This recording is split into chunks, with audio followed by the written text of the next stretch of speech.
bentuk sunat kita itu adalah bukan lagi tadi pemotongan, tetapi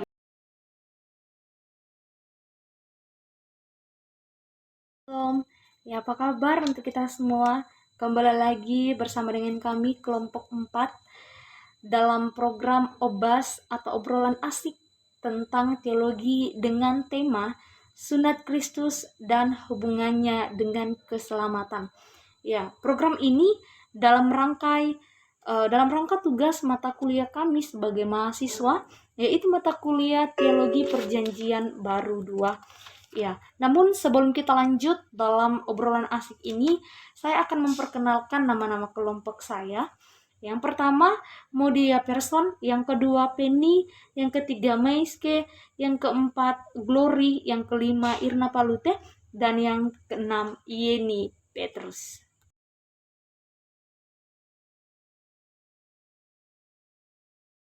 Hai, selamat siang. Kembali lagi dengan kami dalam acara Obras, obrolan asik sekaitan dengan teologi dengan tema Sunat Kristus dan hubungannya dengan keselamatan. Jadi Fen, gini, saya mau tanya dulu. Menurut Feni ini apa sih itu sunat menurut Feni? Pendapat Feni sendiri. Sunat? Gimana ya? Kalau yang saya pahami, sunat itu dilakukan oleh para medis untuk laki-laki, tapi untuk membahas hal ini dengan lebih jelasnya, saya pun ya kamu tahu lah. Oke, jadi menurut Feni sunat itu hanya bisa dilakukan kepada laki-laki ya? Ya, yang saya pahami ya begitu. Tapi yang lebih jelasnya saya kan ya kamu tahu lah. Oke, mungkin kalau lebih jelasnya lebih kita tahu apa sunat itu sudah bersama-sama dengan kita saat ini teman-teman dari mahasiswa Institut Agama Kristen Indonesia Praja, ada saudara Modi dan ada juga saudara Glory. Hai. Hai. Bagaimana kabar saudara Modi dan Glory? Puji Tuhan baik? Puji Tuhan.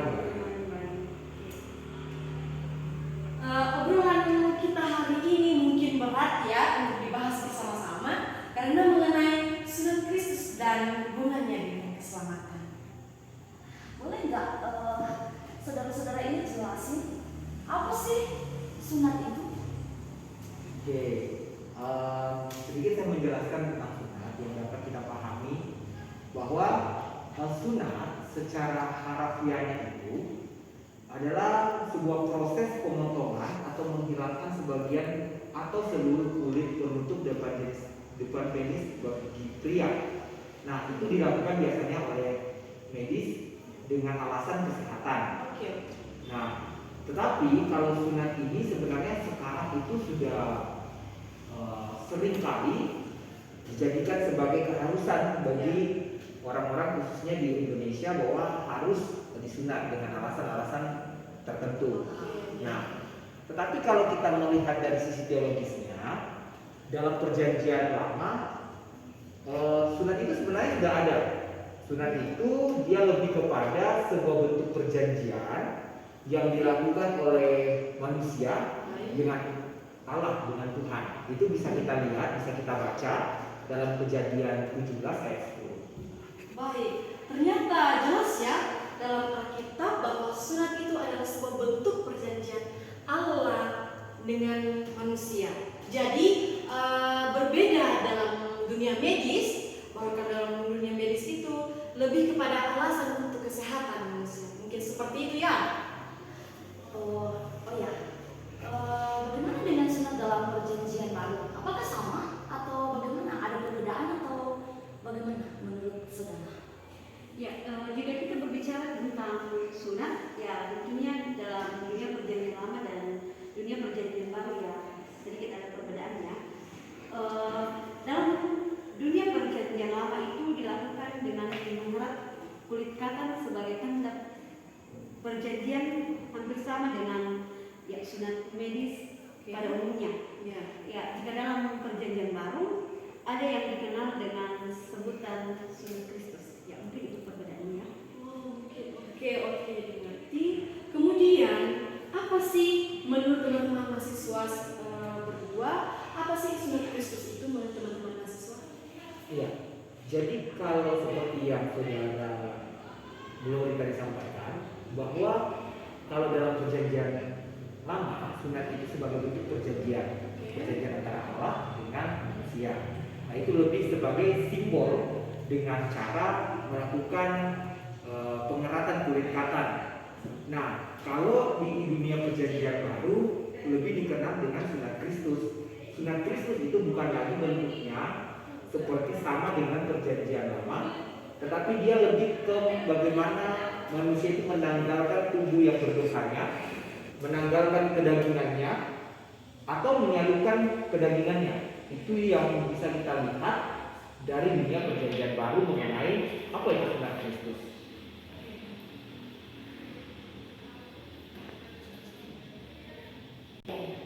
Jadi berarti ada perbedaannya. Ya, jika berbicara tentang perbedaannya, tentunya ada perbedaannya. Perbedaannya itu terletak pada konteksnya, bahwa dalam dunia perjanjian lama itu sunat sebagai bentuk atau simbol perjanjian, ya, sedangkan dalam perjanjian baru sunat Kristus berbicara tentang tindakan dan perbuatan. Oke. Kalau menurutmu di sini? Dalam pandangan mengenai sunat Kristus, ini bukan lagi sebenarnya sekali lagi bukan mengenai bentuk harafiah ya, bukan lagi bentuk yang secara medis ya, tetapi lebih kepada bagaimana kita menanggalkan tubuh berdosa kita. Nah biasanya kita bisa meninggalkan semua atau sesuatu yang berbau dosa atau perbuatan-perbuatan yang tidak sesuai. Nah menanggalkan tubuh yang berdosa yang sama dengan menyalurkan kedagingan itu bisa kita lihat dalam Galatia 5 ayat 24. Dalam Galatia 5 ayat 24 di situ menyatakan seperti ini.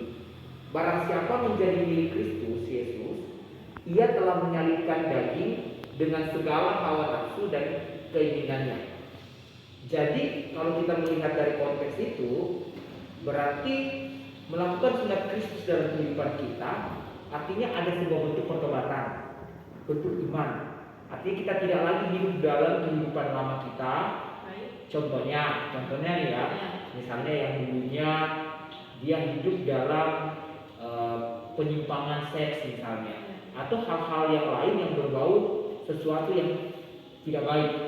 Nah, setelah dia menyunatkan dirinya, bertobat dalam arti kata di sini, dia meninggalkan semua apa yang telah dia lakukan di belakang, kemudian dia masuk kepada dunia yang baru, yaitu lebih kepada mengikuti segala ketetapan yang Tuhan sudah tentukan itu melalui kebenaran firman Tuhan. Oke. Jadi menurut teman-teman mahasiswa lagi nih ya, apa sih hubungan antara sunat Kristus itu dengan keselamatan? Menurut teman-teman mahasiswa? Ya, hubungannya itu adalah sunat Kristus dalam artian pertobatan dan iman adalah hal yang perlu dimiliki yang sehingga kita bisa memperoleh keselamatan. Baik. Ya, jadi saya tambahkan sedikit nih Boleh, dari boleh. apa yang disampaikan oleh saudara Glory. Nah, kalau ditanya apa hubungannya, hubungannya adalah seperti ini. Jadi keselamatan bukan lagi dilihat dari sesuatu bentuk harafiahnya.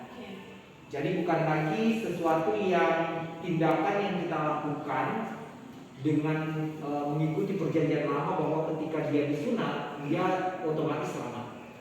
Tetapi keselamatan itu lebih kepada bagaimana kita bertobat, meninggalkan semua kelakuan yang buruk kita, masa lalu kita yang suram, kemudian kita masuk pada sesuatu yang baru dengan pengenalan yang benar akan Kristus.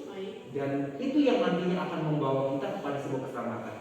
Jadi titiknya di sini bukan keselamatan yang terjadi karena bentuk harafiah, tetapi lebih kepada perubahan entah itu moral, perubahan perilaku kita atau apa yang memang sesuai dengan kebenaran firman Tuhan. Baik. Oh, jadi jika seperti itu, apakah sunat itu boleh tidak dilakukan atau bagaimana? Ya, jika hal itu misalnya diajukan ya pertanyaan, apakah boleh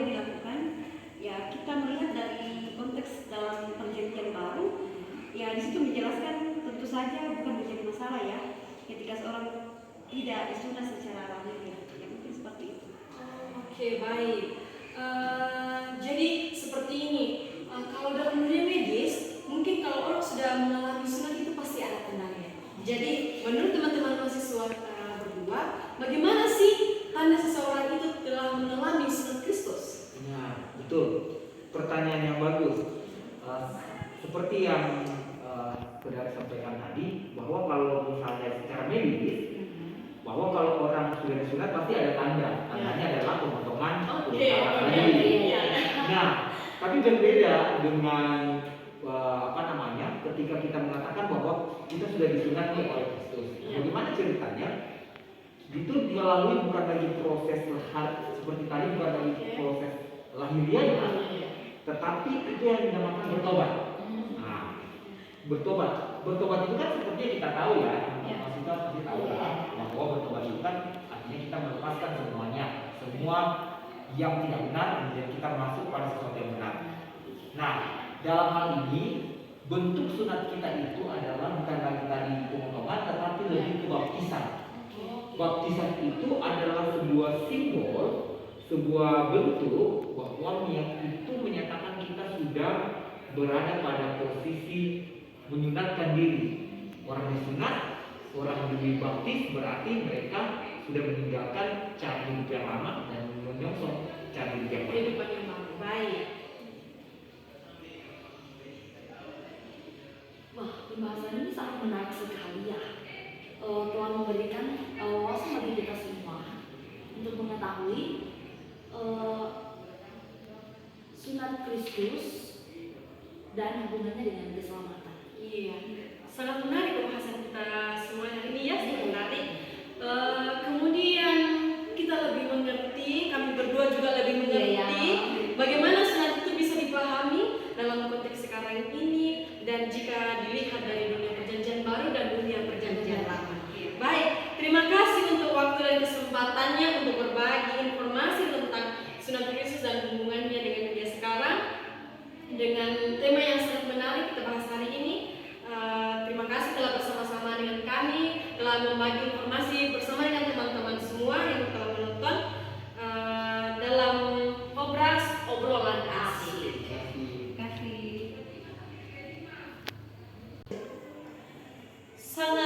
Obrolan yang sangat bagus yang kita bicarakan tadi bersama-sama dengan teman-teman mahasiswa tentang sunat. Jadi pertama kan Feni tidak mengerti nih apa itu sunat. Jadi saya mau bertanya lagi nih, apakah Feni sudah mengerti tentang sunat itu? Gimana ya, tadi ya sebelum obras ini dimulai, yang saya pahami itu sunat hanya bisa dilakukan oleh pria. Oh, tapi ternyata sunat itu memiliki makna yang sangat luas, yang luar biasa yang kita pahami, kita pahami bersama-sama. Dan ternyata sunat itu juga adalah sebuah proses pertobatan manusia yang ujungnya membawa manusia itu kepada sebuah keselamatan. Bagaimana seseorang itu dari kehidupan lamanya menuju kehidupan baru. Ya. Baik, obrolan yang sangat biasa bersama-sama teman-teman mahasiswa tadi. Kami mengucapkan banyak terima kasih. Shalom, selamat siang, Tuhan Yesus memberkati.